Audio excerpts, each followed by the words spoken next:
Sabudana's recipes. Thank you so much for joining me today. So today's recipe is a very simple Gavarichi Bhaji recipe or cluster bean Bhaji.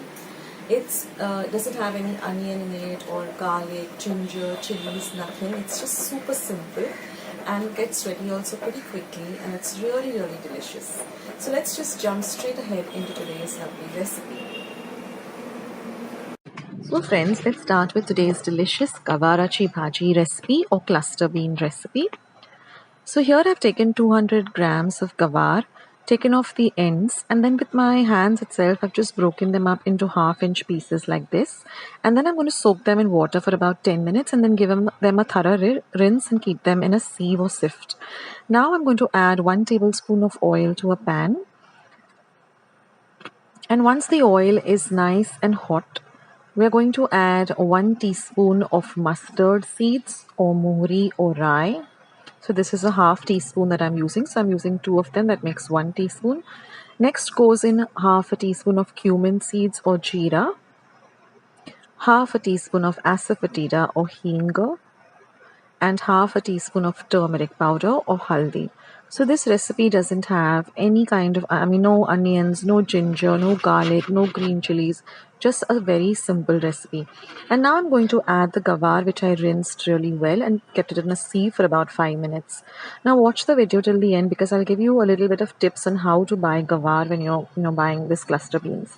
Now mix the gavar really well with the oil and all the ingredients so that it flavors the gavar really nicely. And now this vegetable is enough for 4 people. If you want more, then you can double all the ingredients. And now we're going to add salt to taste. Now the reason I'm adding salt right now is because it helps to cook the gavar to the right consistency.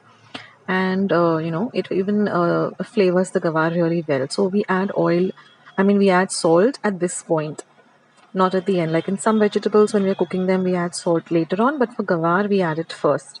And now I'm just going to put a plate on top of it, and I'm going to add some water to the plate. And our flame is going to be on low. And we're going to keep this for about 5 minutes without stirring. After 5 minutes, you will see that there are some bubbles on top of the lid. Now what you're going to do is you're going to lift up the lid extremely carefully, and you're going to put in about half of the water from the lid into the gavar and mix it well. So this will cook the gavar really well, and it won't be rough, and it won't be tough on to eat. It'll get cooked really nicely. And now we're going to keep this again for about another 2 to 3 minutes, and all of the water has evaporated. And now we're just going to season it with some other few ingredients. So now I'm going to add a little bit of a few ingredients. I'll just take you through them. So first goes in 1 teaspoon of red chili powder.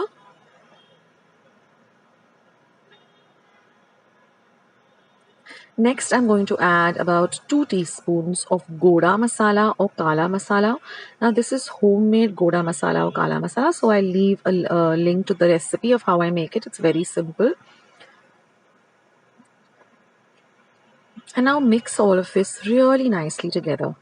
Now you can see there's a little bit of liquid or water remaining.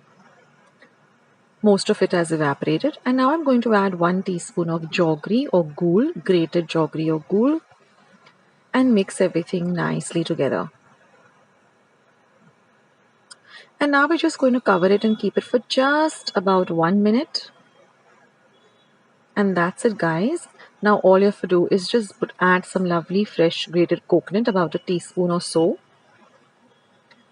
and mix it in well. And the coconut is also optional. If you don't want to add the coconut, you can leave it out.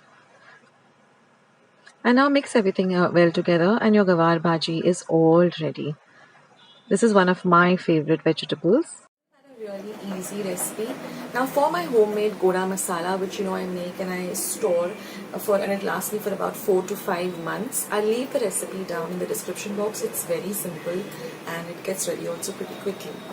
Now when you're choosing your cluster beans or your gavar, there are certain things that you need to keep in mind. First of all, they should be very light green in color, not a very dark green in color. Also, they should be very firm when you touch them. They shouldn't be soft. They shouldn't have gone, discolored, have any blackish tinge in them, but they should look nice and firm. And sometimes if the vendor allows you, the vegetable vendor, you can take one of them and just break them, and you should get that click sound. It should not be a soft sound. So these are the things you need to keep in mind, that go for the more lighter green color Gavar. They should be nice and firm. They should not look soft. They should not have any blackish tinge in them. And those are the key points you need to keep in mind when you're buying Gavar. So that's it for today's video. I'll join you in my next video sooner than you think. This is Akshata signing off. Take care, guys. Bye.